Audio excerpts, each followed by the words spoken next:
नमस्ते दोस्तों, मैं हूं प्रदीप कुमार। आप देख रहे हैं डिजिटल मार्केट।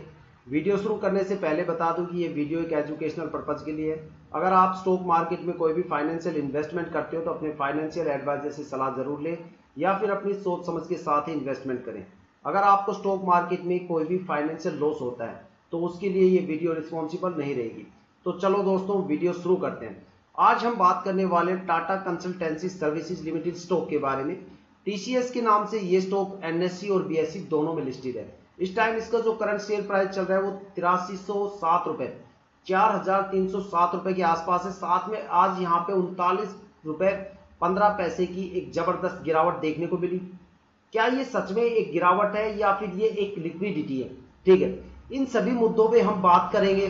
स्टॉक का पॉजिटिव मोमेंटम कब से बनेगा, क्या स्टॉक का जो प्राइस वैल्यूएशन है वो कितना है, साथ में क्या स्टॉक को खरीदना चाहिए या नहीं खरीदना चाहिए, क्या ये बाइंग जोन में है या फिर सेलिंग जोन में है। ठीक है, इस स्टॉक है वो 2-3 महीने से एक पोजीशंस के बीच में स्टक हो गया, एक जो प्राइस रेंज है उसके बीच में स्टक हो गया। तो इसके पॉजिटिव मोमेंटम कैसे बनने वाले हैं, अपर सर्किट कैसे बनने वाले हैं, क्या यहाँ पे एक इस लेवल से आपको एक बड़ी गिरावट यहाँ देखने को मिलेगी। ठीक है, तो सभी मुद्दों पे हम बारीकी से बात करेंगे। साथ में मार्केट के कुछ मेजर फैक्टर्स भी हैं जिन्होंने मार्केट के अंदर खलबली मचा रखी है। ठीक है, उन फैक्टर्स के बारे में भी बारीकी से बात करेंगे, लेकिन उनको कवर करने के लिए ताकि आप उसे, अगर आप उन पूरे फैक्टर्स को और सारे मैटर्स को आप सुनना चाहते हो तो आपको पूरी वीडियो लास्ट तक देखनी पड़ेगी, क्योंकि पूरे फैक्टर्स को कवर करते करते काफी ज्यादा टाइम लग जाता है। ठीक है, और अगर आप वीडियो पे नए हो तो चैनल को सब्सक्राइब जरूर कीजिएगा, ताकि हम जो डीपली एनालिसिस करके आपके लिए वीडियो लेके आते हैं उनकी नोटिफिकेशन आप तक सबसे पहले पहुंचे, ताकि आप स्टॉक मार्केट के हर पहलू से अपने आप को अपडेट करते रहे, अपग्रेड करते रहे। तो देखो, वीडियो आप पूरी सुनना। ठीक है, तो देखो यहाँ पे जो 3 मेजर फैक्टर है जिनकी वजह से स्टॉक एक रेंज के बीच में फंस गया। ठीक है, सबसे पहला जो इश्यू है वो है लिक्विडिटी का। देखो, लीप ईयर जो होता है वो इंडियन स्टॉक मार्केट के लिए सबसे ज्यादा खास होता है, क्योंकि लीप ईयर में इंडियन स्टॉक मार्केट में लिक्विडिटी को कंट्रोल किया जाता है। वर्ल्ड के अलग अलग स्टॉक एक्सचेंज का अलग अलग टाइम होता है लिक्विडिटी को कंट्रोल करने का, लेकिन इंडियन स्टॉक मार्केट सिर्फ लीप ईयर में ही उसे कंट्रोल करता है।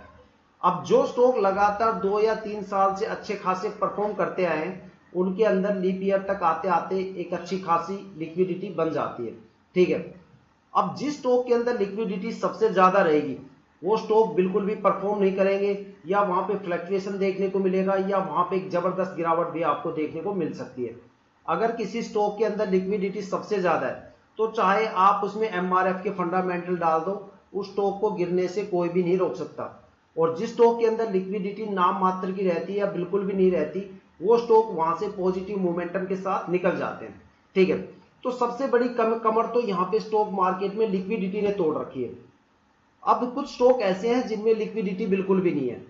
ठीक है, देखो, पिछले ईयर जो सबसे ज्यादा परफॉर्मेंस जिन स्टॉक्स ने दिखाई, जिन सेक्टर्स ने दिखाई, वो फार्मा के, पावर सेक्टर के, केमिकल सेक्टर के या फिर आईटी सेक्टर के स्टॉक थे। लेकिन अब कुछ स्टॉक ऐसे हैं जो इस टाइम पॉजिटिव मोमेंटम के साथ है और ऐसा लगता है कि मार्केट क्रैश और मार्केट की गिरावट का उन पर कोई फर्क नहीं पड़ रहा।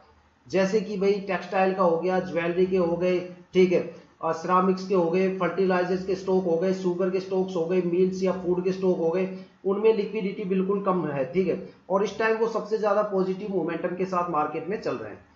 जैसे तैसे करके मार्केट में अगर इस फैक्टर से हम निपटते हैं तो एक दूसरा फैक्टर यहाँ पे आके खड़ा हो गया। एफआईआई ने सितंबर में 2 सबसे बड़ी बिकवाली की है। ठीक है, और दोनों ही बिकवाली जो दोनों सोल्ड आउट किए हैं वो एक बड़े ही लॉस के साथ किए हैं।